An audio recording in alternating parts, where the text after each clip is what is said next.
Hi. Hi, everybody. Okay, this is an odd time for us. Many of you know, or some of you may know, we like to do our simulcast podcast recording every Friday at 4 p.m. Pacific Standard Time. But because of Easter and Good Friday and Passover, everything's been thrown to hell, and Nancy just got free tickets to some event for tomorrow. Yes. So she needs to take tomorrow off. So we thought, all right, let's just do it today instead of pushing for another week. Let's just do it. Yes. We need to do it. All right, I'm going to start rolling. Wait, okay, hold on. I still haven't shared yet. Okay. All right. Where are we? For some reason, it's still not coming up. Okay. I'm seeing you're live, huh? Yeah. Huh. Why isn't it on here? Weird. Darlene is watching. Darlene is. Brandon is watching. All right. As soon as I get it, I can share it. Dean is watching. Dean Cameron? Dean Gangal. Here Hi, we go. Dean. All right. Now, I'm going to share this. If you guys are seeing this, please share it to your page.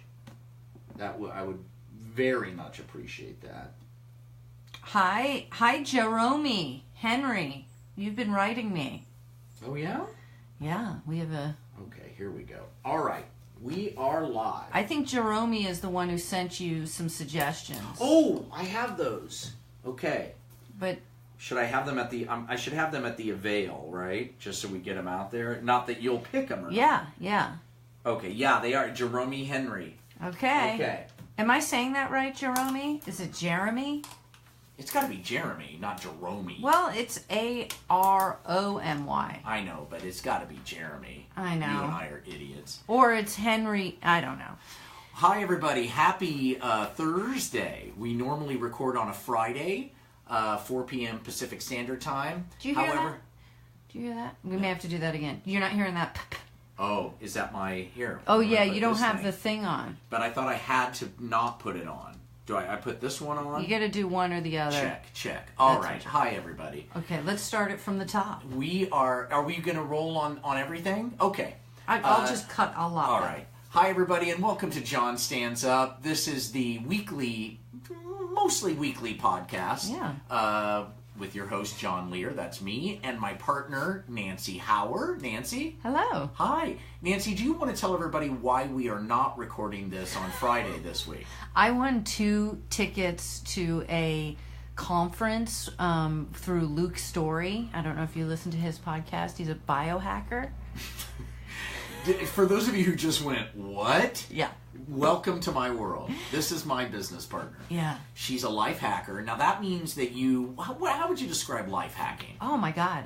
Thank you for asking. I try to hack my life to have the greatest physical, mental potential, become superhuman. So it's sort of self-help-ish in that you're trying to actualize your person to be the most efficient, amazing, happy person in every category. Yeah, like, you want to sleep better? Take some Calm and some, and right. Then I can give you 20 suggestions on that. So any aspect of her life, she's always looking for a way to wring more out of it, which is really cool.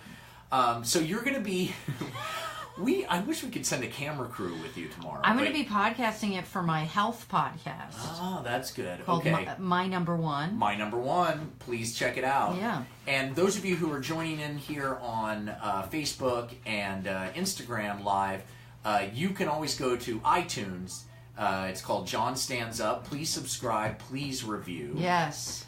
In general, you got to do that stuff nowadays. So if you haven't done that, but you call yourself a supporter or a fan, then you're not really. Until you write a review or click a thumbs up or do that crap that we all have to do so that all of our information goes to the Russians. Yeah. Or Facebook or whoever they're selling it to. Sierra is saying, I can't figure out how to rate you with the stars. Now, that's a great question. Yeah, there's a review.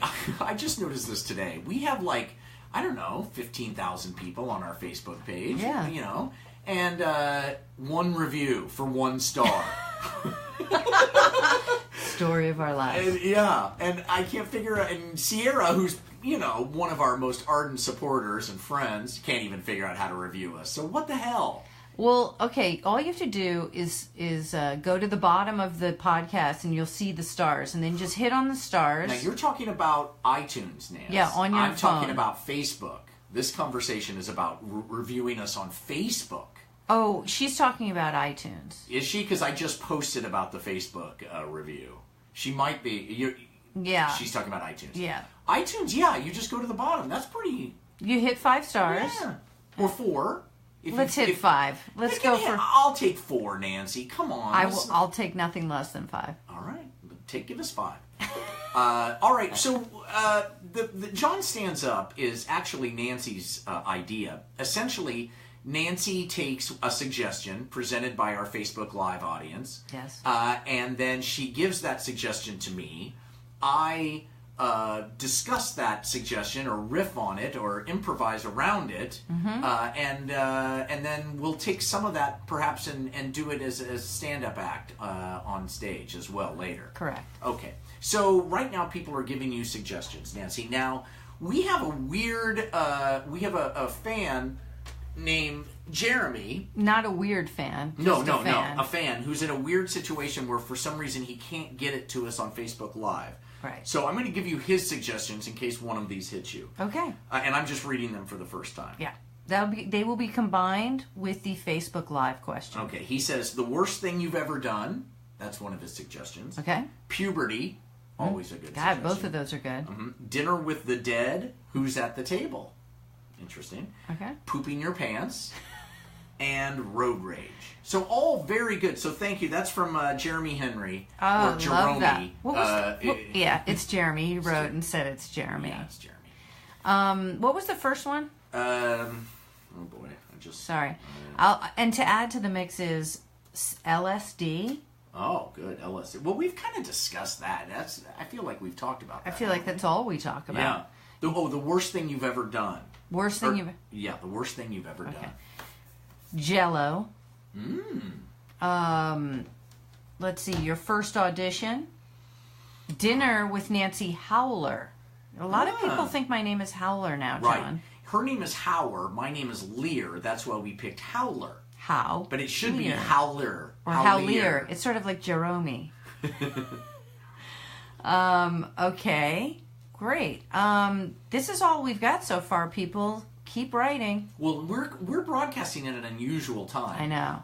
Most of our peeps are like, wait a minute, what's going on? People step out from work. They plan. Okay. You know what we're gonna go with? What? Jerome's. Or Jeremy. My worst experience. What was it? The worst thing you've ever done. Worst thing you've ever done. Oh my God. Yeah. I've done a lot of bad things. There's no question about that. One of them I spoke about on this very podcast was when I turned around and told my son to shut the fuck up. And meant it. I think I said, fuck you, Hudson. My son is 9 years old. His name is Hudson. I said, fuck you, Hudson. Fuck you. Well, there was a time in high school when my friends, John McCrae, who we nicknamed Spunky as a joke, and now he's a 52-year-old man, and I still call him Spunky. So do I. Yeah, you do too. And my friend Frank, and I'm not going to say his last name because I used Frank's last name before, and he got very upset. Because he's a lawyer, and he felt that I had impinged his character. Impugned? Yeah. His character. So I'm just going to say Frank. Yeah. And then another friend, Jeff, and my friend Roger from college. We all went to a comedy club in Kansas City. It was called the Funny Firm or something like that. Now, I'm like 18 or 19. We're already, trying to... make it like that we're, that we can drink. Yeah. Because it's 21 to drink. Although in Kansas, you can drink at 18. Did you know that? For a long time, you could drink 3.2 beer at 18. Now, what is 3.2 beer? That's 3.2% measured by volume or something like that. So it's less alcohol Oh. Because most beer, I guess regular beer is 5.0, 5.0. This was 3.2. Yeah. So what would you do? Just drink twice as much. much. Right, and you get just as wasted. And there was a bar across the street from my high school. What? Right next to the police station called the -6. I don't know why I kind of like that name, the -6. And if you were 18, you could go in there and drink. And there were kids, of course, still in high school who could just walk across the street. You know, if you'd failed a couple of grades or maybe even just one, you know, chances were you were 18. And even if you weren't 18, you could fake your way into being 18. Yeah. So, you know, we used to drink, go out of school, you know, and walk across the street to the -6 and drink. It was fantastic. It's funny how drinking and the whole thing has changed so much since we were young. Because when we were young, Nancy, there were no car seats.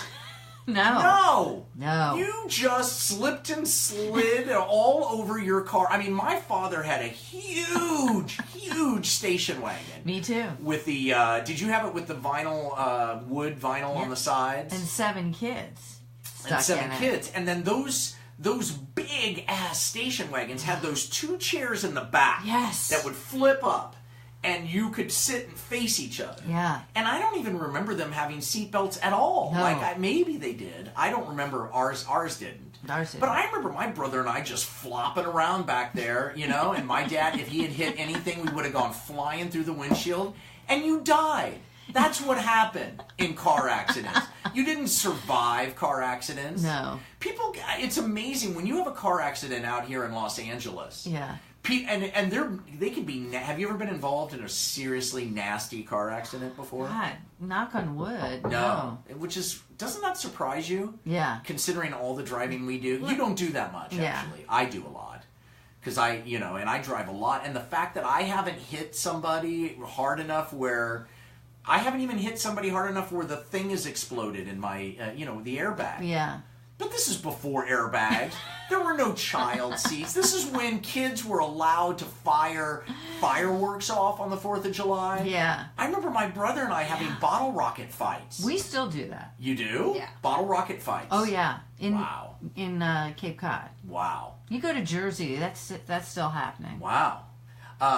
Cape Cod's in Jersey? No, but I'm from Jersey. Because Cape Cod doesn't seem Jersey. Jersey to me seems kind of like Sopranos. That's what I picture. It is. Cape Cod seems like blue blood rich people. It in the summer it is. In the winter it's not. The only people that are there in the winter are the locals. Yeah, the townies. Right.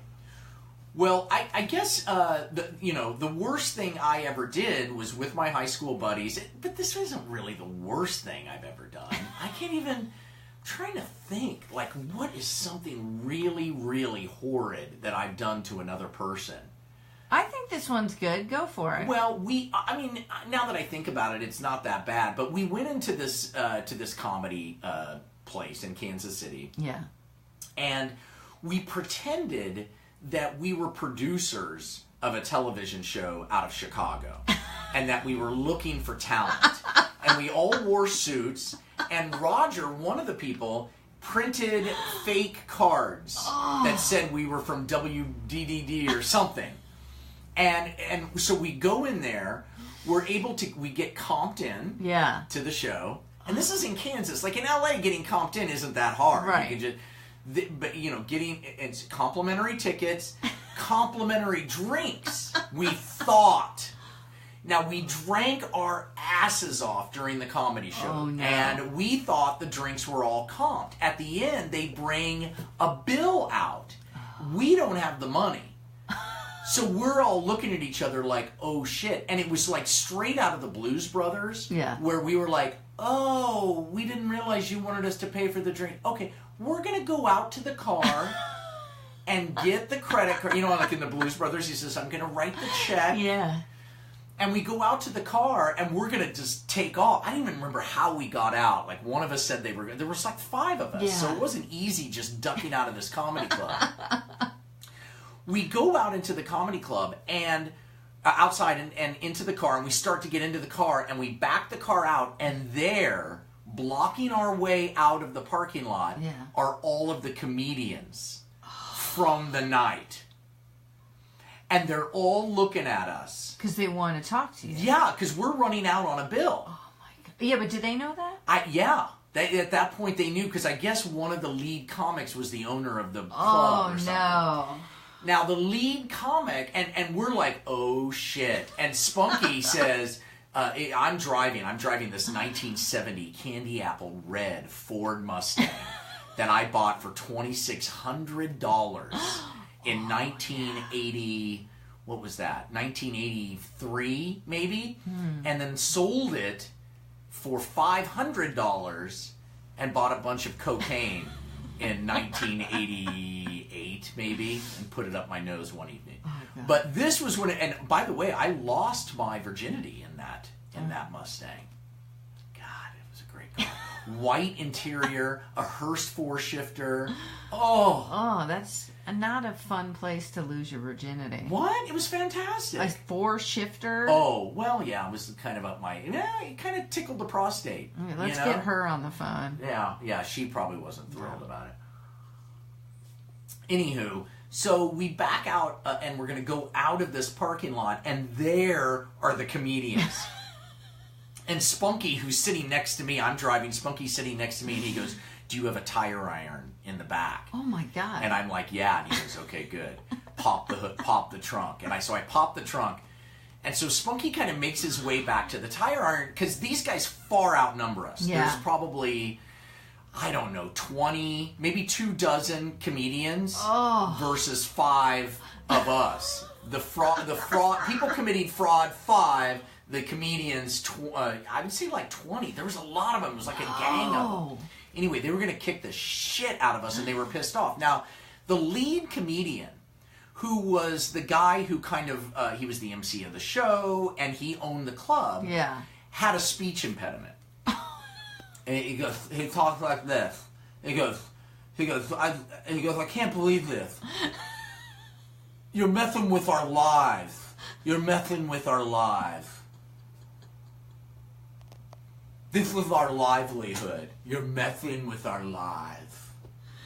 Oh no. And now, as somebody who is, I'm essentially him now. Yeah. That's who I am. Yes. And I've dealt with people who have messed with my life Yeah. in many, many performance situations. Yeah. And here we are, 5 smart aleck kids, high school kids, who put on ties and committed fraud in order to steal money and steal their souls.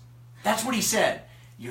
You're fucking with our souls. Oh my God. You're fucking with our souls. And you were. And we were. Yeah. And he looked right at it, and I just felt terrible. And I've done many, many things that are much worse than that. Did you ever go back to apologize? Never did. Maybe I should. This is an amends. Maybe I should go back Oh, and this say is I'm a sorry. full amends. It's not there anymore. I'd have to figure it out, but I'm sure there's a way. Wow. Yeah, I almost can remember the comic's name.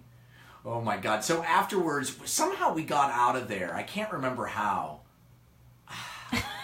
We got out somehow. Maybe, I think we got some money somehow. Maybe from I feel like we went to an ATM. Maybe we did. Okay. Maybe we did. Yes, we did the next day. No amends needed. That's right. The next day, Jeff and I came back and gave them money. Because this is back before ATMs, really. Yeah. This was back when ATMs were called cash stations. Oh, yeah. Remember when they were called cash stations? Yeah. But even those were few and far between. They were only in the lobbies of banks and shit. Yeah. If you wanted cash on a weekend, the only way you could either borrow from somebody else until Monday when the bank's open and you had to go into a bank, or you go to the grocery store and you go to that big high counter and you write a check and they give you cash. Maybe you buy some groceries, you write a check and they give you cash back. But then behind the guy, the grocer at the grocery store, would be all these checks taped up. Do you remember this? Yes. Taped up for people who had committed fraud. Yes. And they would have pictures, and they would say, don't, take a check from this person. That's who I was to these comedians. I was a check bouncer. I was a soul bouncer. God, I hate that. I hate that we did that. Can I tell you something? I did the exact same thing alone. I was in New Orleans. That's worse. I know. That's much worse. I was alone. I was in New Orleans. I had a video camera and it had NBC on the side. And this guy comes up to me and I went in to get a drink. And I was like, I don't even know why. I was like driving somewhere. And he goes, hey, are you from NBC? And I go, yeah. And he goes, what are you doing here? And I go, oh, we're location scouting. Oh, Nancy. I got a full, like, the look around, free drinks. What's funny is now that we actually do it for a living, it's the last thing we want to do. It's awful. It's awful. Because then you feel obliged, and, you know, people send scripts and stuff all the time, and you read them, and some are good, some are not. Most aren't good because, you know, that's just the way it... But what do I know anyway? Even when I read a script, I'm like, okay, this isn't cracking me up, but what does that mean? Yeah. I mean, Big Bang Theory doesn't really crack me up. 90% of television does not crack you up. Right. So why are people sending stuff to me? Like like Silicon Valley, that cracks me up. That's a show that I love that show. Yeah, me too. Yeah. Do you think that karma has come back to hit you in the ass on any of this? I gotta feel like it is, but I am remembering the next day, Jeff and I going back and paying them back and putting some money and giving them some money. So we obviously had enough soul to go back and do that. Maybe they took your licenses and you had to come back to get it. That's what I would have done. Yeah, you're right. Maybe they did. I can't remember. We were so wasted. I mean, we were drunk and high before we showed up. Yeah. And then afterwards, we just continued drinking because we felt terrible. Probably something horrible like Boone's Farm wine. Did you ever drink Boone's Farm? Sure. We drank a lot of Boone's Farm. I remember in that Mustang, circa 1983, I want to say, with Spunky sitting right beside me in the passenger seat, driving about 100 miles an hour in that, passing an open bottle of tequila with a little sombrero on it, back and forth. And then, not remembering anything else, waking up in a gravel road, vomiting everywhere. That's a felony. It's a terrible, terrible thing to do. Awful. Yeah. Awful. So anyway, I think that's. I mean, I don't know how funny that is. That's a. Well, I get that. You're fucking with our dreams. Okay. The speech impediment just made it, and so serious. Yeah. And he's a comedian. Yeah. So it's like Jay Leno, you know, but being serious. You know what I mean? We were just trying to hold it. I feel like you could do a stand-up completely, like as that guy. Yeah. You're fucking with our dreams. It was like at the Funny Farm. It's a little Jersey meets. Yeah, you're fucking with our dreams. Hey, I'm walking here. I can't believe you're fucking with our dreams. It was that lateral lisp that kind of goes out into your cheek. It's a little sexy, I have to say. Really? Yeah, just a bit. What? I don't know That why. is bizarre, Nancy. I don't know. Do you think that was because you were groped by some lisper when you were younger and you would associate it with sex? I don't know. I find it sexy. You find this sexy. A little bit. You find this sexy. Not when you spit like that. Well, I can't do it without spitting. No, you weren't doing it that hard. You're fucking with my dreams. Yeah, that I like. It's the brokenness. It's the broken. You find somebody broken sexy. Who doesn't? Just a little broken. Yeah, that's true. It's kind of bad. I don't want like the perfect person. No. But I kind of do. I mean, after the first date, I do. Well, we saw a perfect specimen today when we went to our yoga. Our yoga instructor was maybe the most beautiful woman I've ever seen. I couldn't believe it. How about the guy in front of me? Yes. Other than the amazing BO, which was... People, let me just say something. If you're going to yoga, put some deodorant on. And a shirt. He had no shirt on. I'm fine with no shirt. No, put a shirt on. No. Yes. Leave it off. Put it on. But put on the deodorant. Yeah. And real deodorant. Yeah, not that crystal bullshit. Yeah. That thing doesn't... It's not deodorant. That's a rock that Yeah. you're just rubbing. Yeah. All right. Well, this was an interesting podcast. I hope you guys enjoyed it. Nancy, thank you. Thank you, John. Enjoy your Friday off tomorrow. I will, and I'll have a full report on what biohackers do next week. Right on. And we will be back next Friday, 4 p.m. Pacific Standard Time on Facebook Live and on Instagram. I haven't forgotten you guys, even though you're owned by the same company. And please go to iTunes. I'll post the link on Facebook. And give us a review, or click and a good one. Please give us a good one. Yeah. If it's a bad one, just email it to us. Just don't do anything. We don't want to know the truth. Just don't vote. We don't want to know the truth. That's it. All right. Thank you so much. Thank you. All right. Again. All right, everybody. Thanks, Another everybody. one down the tubes.